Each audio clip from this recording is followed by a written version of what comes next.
So the flour would come out down here, and then it would come in here, and you would use that and come down into the bowl.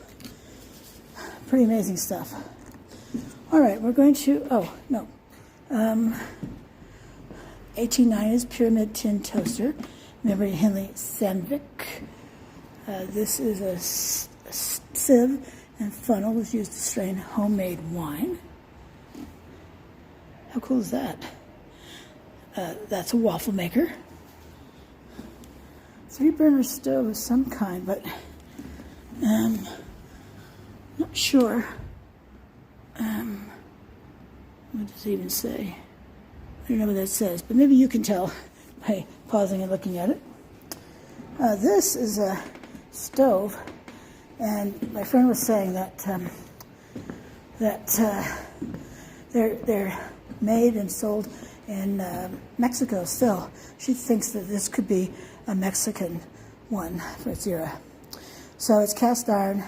It's I'm guessing it's fired by wood, but maybe it's coal. I think it's wood. These are irons on top of it. You put the irons on the stove to heat them up. You attach a handle to it, and then you iron your clothing. Those things are heavy, and just a bunch of hard work. Just a bunch of hard work. This is the way we wash your clothes, la la la. Okay. With the 20 Mule Team Borax.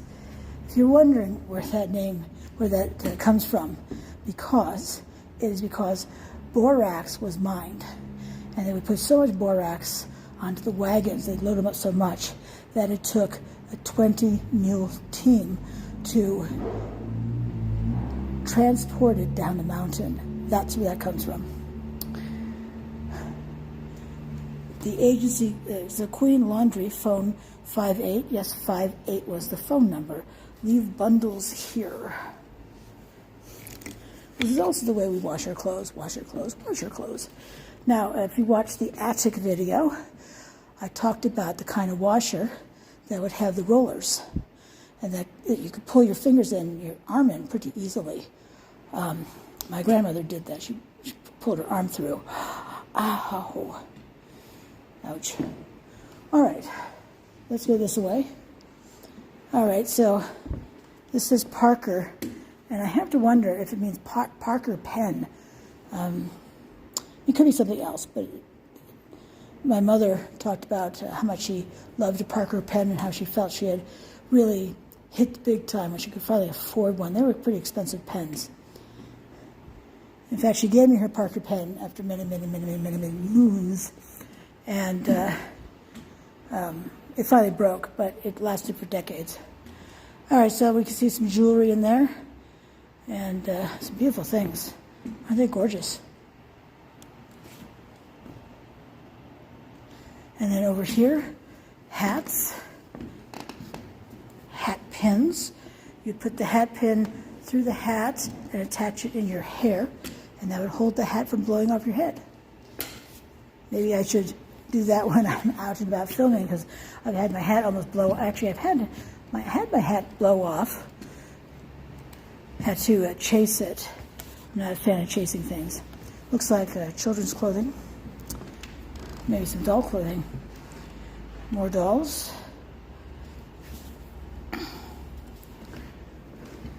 Wedding gowns. In fact, this one over here, we can see a photograph here, right? Zoom in on her collar and upper wedding dress. By the way, 1941. And we look at this one over here, it's the same color and embroidery. So, yeah, that's her actual wedding dress. Seeing a photograph of someone wearing the actual wedding dress, I don't know, it's so amazing. Really, truly beautiful. And these are lovely, with the veils and all that. Trains.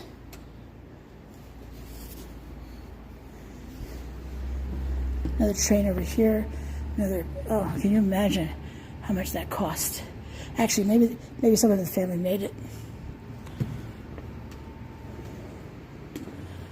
When I was talking about So there was a woman who had donated her prom dresses and a poodle skirt. Here we can see at least one of her prom dresses right here. She would come and visit the items that she had donated. But she's dead now. She passed on. This is someone else's pale pink party dress, taffeta with chiffon overskirt, and ivory heavy lace, in memory of Minnie Watts, courtesy of Jan Crather Frady. Some dolls, a fan, gloves, looks like a handkerchief. I don't know what that is though. So I thought it was a handkerchief initially. Looks a bit like a doily, or maybe it's a doily resting on a piece of cloth for demonstration purposes. Remember when doilies were all the rage? That was true when I was a kid. Holy cow, doilies everywhere.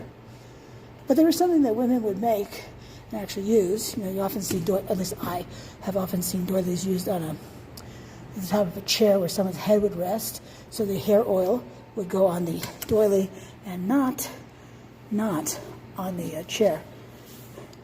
And this thing in the corner, I think that's a hat. I wasn't sure that was a hat or a purse, but there were hats back then, so maybe it's that. And then here's another hat. One of them had like a flower on top. And then this one on the right is a wedding gown, 1890, with a fan, handkerchief, and shawl, donated by Mrs. William Russell. Isn't that lovely? I wonder if that's 1920 wedding dress. Please do not touch. Well, it's behind glass. I think early on this wasn't behind glass. Oh, we have, in memory of Grace Haverty Thurman, Haverty family homesteaded in Ramsey Canyon, late 1800s, donated by Sammy Thurman Howard, daughter. Homesteading, such hard work. It was all hard work, every bit of it. This is children's clothing circa 1850-60, donated by Cyril LaFrance in memory of grandfather Herbert Titian of Long Island, New York. Dresses worn by grandfather. From the pram to here. And then they do have these signs here. Smile. This establishment is under electronic surveillance. Thank you for visiting with us. And this one, be of good cheer. Our staff is all volunteer. Enjoy your visit here. These are furs. So those are fur stoles, or even collars. The only one I can think of is fox. I know they used fox. But if you can name anything else for the type of stole, type of fur used, hey, have at it. And then beautiful dresses over there. And then up there we have spinning wheels. Just want to sing that song from the 60s, Spinning Wheel. This leads to the second floor. And we'll get down there eventually. All right, let's cover this area here. Burro saddle and burro pack saddle. So a burro is like a donkey. I don't know the difference between them, or even if there is a difference between them, so please be kind when you put something in the comments. I'm not stupid, I just don't know. Okay, saddle donated by Dave Lane. Isn't that beautiful? All leather. This saddle, purchased in Texas in 1919 and brought to Arizona in 1923. Saddle was a property of Emma Taylor Sproul, who lived on a ranch in Rucker Canyon, courtesy of Walter and Camilla Brockbank. Rucker Canyon. I visited and photographed Camp Rucker. It was a fort between 1878 and 1881. Yep, just 3 years. It is abandoned. It is on Bureau of Land Management land, BLM land, but it's it's abandoned. It's pretty far out in the middle of nowhere. I mean, you can camp out there. They have a campground, but holy cow, just nowheresville. But really cool. Buildings are mainly intact. Certainly the ones that we visited. Holy cow. This is a bear trap. And I know they would kill bears for their bearskin rugs and eat the meat and whatever else they did. But it's still, when I think about the pain, but I know that bears are dangerous and all that, so I don't want to really talk about that. These are Navajo or Apache velvet dresses. Aren't they beautiful? I want to say one of those is Geronimo. Maybe one second. Maybe this one here. This is a Papago Ola Tohono O'odham water jug / humidifier donated by Stanley Buwana. And that is burlap. You can tell me how much I mispronounced those words. Oh, more Native American items here. And let's get to this. This thing is pretty cool. I like it.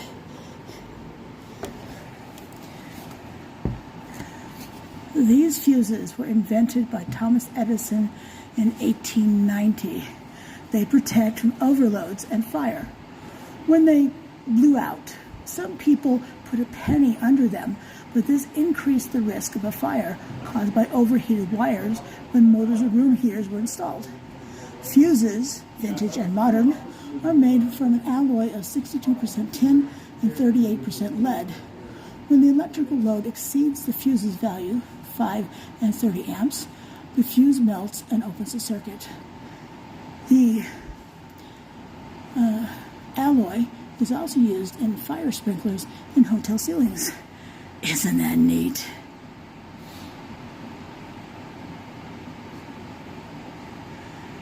If you're going to buy a house, you don't want fuses, you want circuit breakers. But, so cool. I love stuff like this.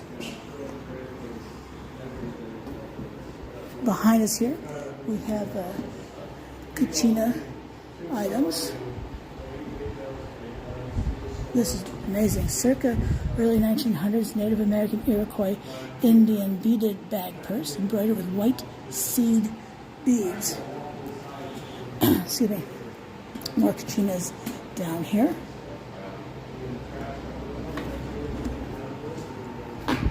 Cultures of Southeast Arizona.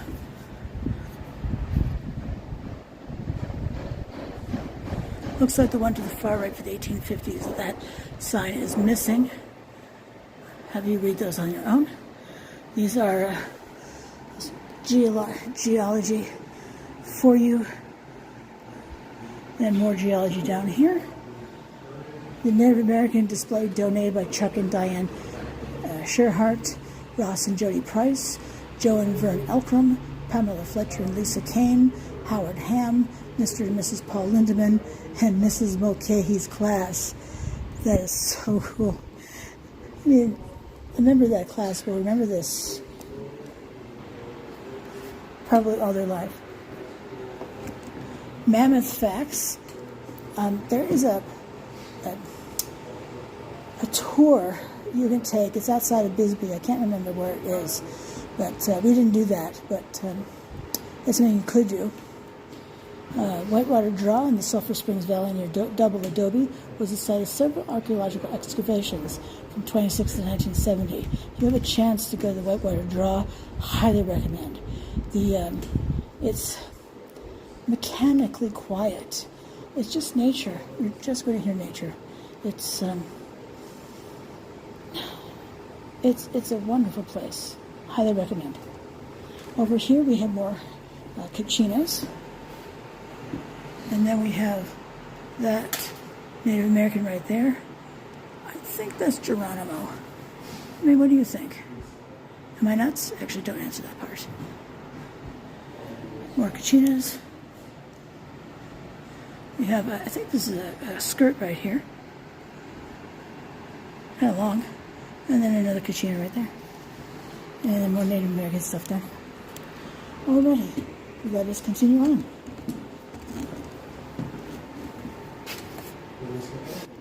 And here we have a schoolroom setup, children's desks. This is an inkwell. My mother talked about these when she was in school. There would be a jar of ink in here, and she'd take her pen and dip it in. I'm pretty sure she would be drawing ink out of the inkwell into the pen. She'd tap it off and then start writing again. For those who know better than I just described it, I mean, I'm guessing she could have just put it in and gotten ink that way, but I think she drew it up into the pen. But anyway.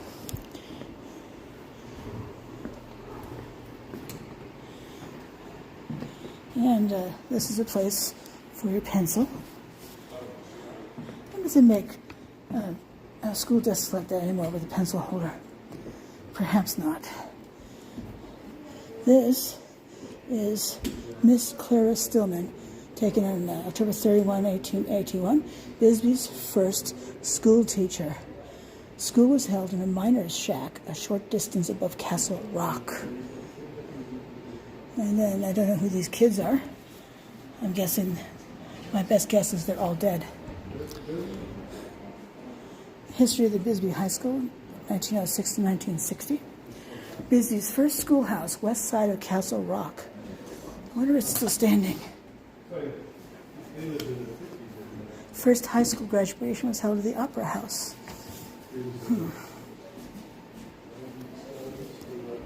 And over here we have, looks like games, children's games, skates, ice skates, roller skates.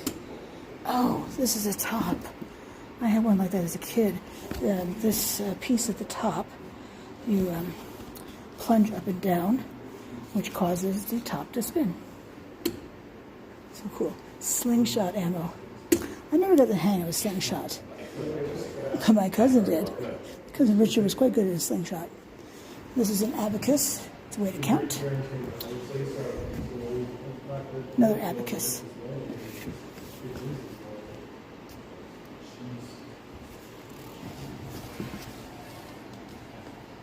And this is really interesting. Kind of looks like cardboard. It's a book. And then this is a bas-relief. So it's a sculpture that is out from its back. So I'm guessing it's carved in this stone. But it's called the bas-relief, donated by Bisbee High School, taken out of the old high school. And this is just beautiful, isn't it? Wow, it's beautiful. Such gorgeous detail. I mean, schools these days, I'm not expecting to have bas-reliefs, to be honest, but, gorgeous details like this. Wow.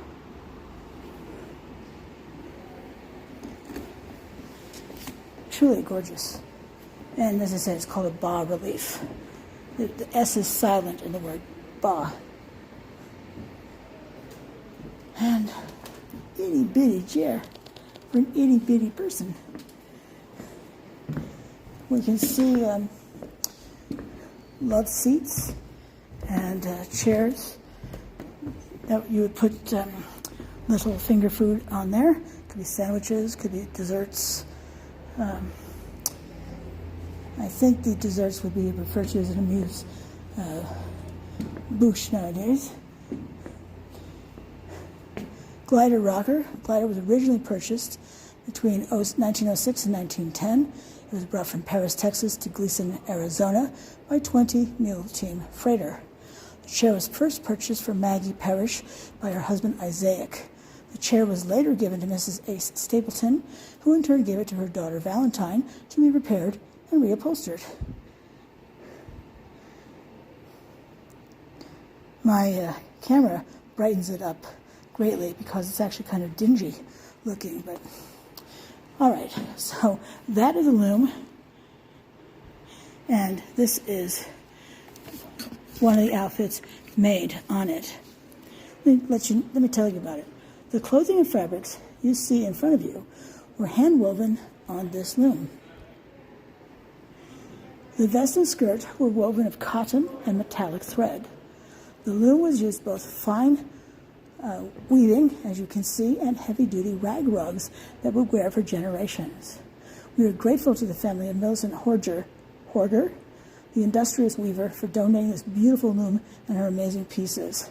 You can see the metallic thread. See that sparkly stuff? That's metallic thread. That's beautiful. All that sparkly stuff. And this is the loom. Now, I've said more than once in my videos that I am domestically challenged. But I have a friend who knows how to use a loom. It's poetry in motion watching her do that. Thing is, since I don't know how to use it and I want it to be useful, she told me I could help her with rethreading. This is not like threading a needle. It has a board with pegs, and you put the spools of thread on, and you have to make sure that they are not getting crossed. So my job was to stand there and make sure they didn't get crossed. She'd come over now and then and say, "Oh, how's it going?" Nothing is crossed. So I'd say it's a little pathetic on my end, but it is what it is. I've never had an interest in learning these things. So there's that. Over here we have a vignette with these women. Maybe a book club. Beautiful dessert over there. And don't we love the silver in here? Oh, and what, a copper? Let me come back around the other side.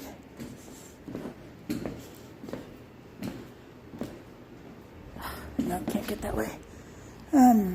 Yeah, all this beautiful, beautiful things. All these serving plates and teapots, coffee urns, milk, the creamers and sugar containers as well. And on a side note, there are mannequins throughout this place. And I turn around and see these two ladies in here, and I jumped a little bit. So it's just kind of funny, isn't it?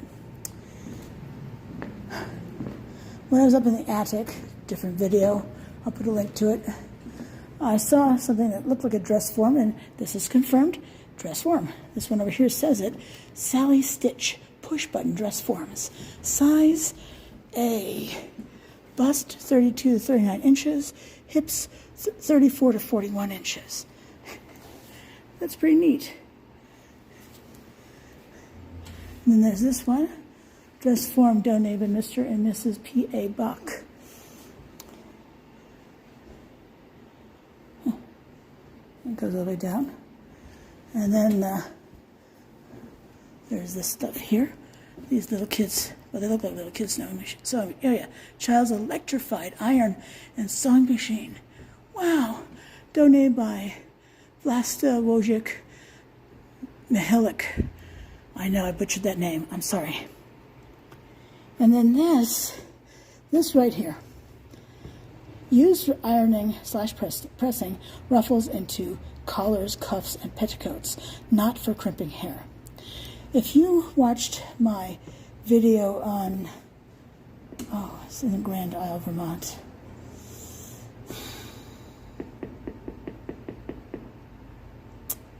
Just can't think of the place. I can see it.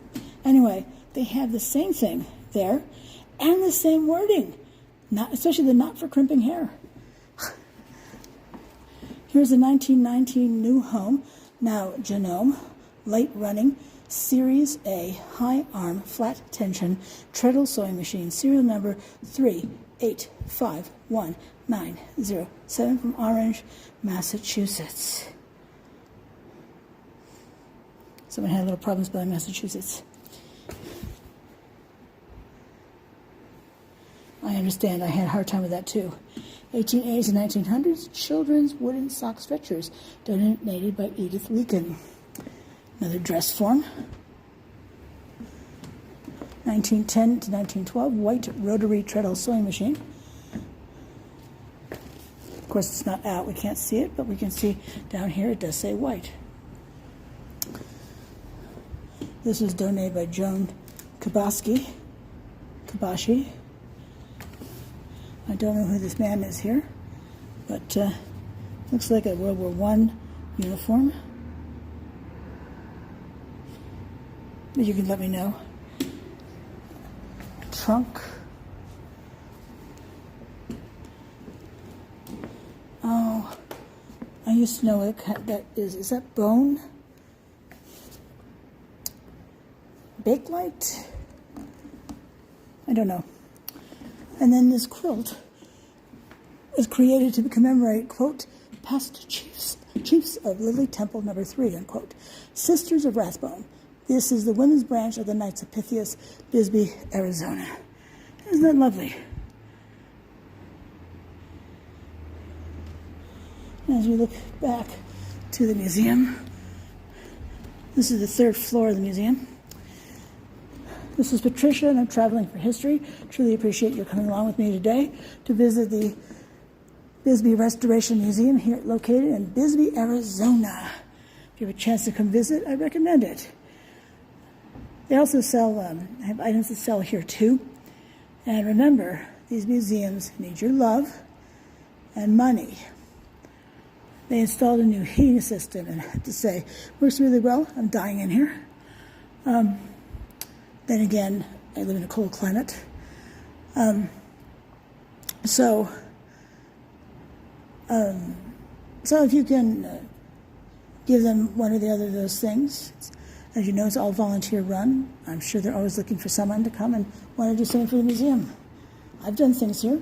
I've conducted research and found out information about the people. So, thanks for watching. Hope you have a fabulous rest of your day, and I shall see you soon. Bye now.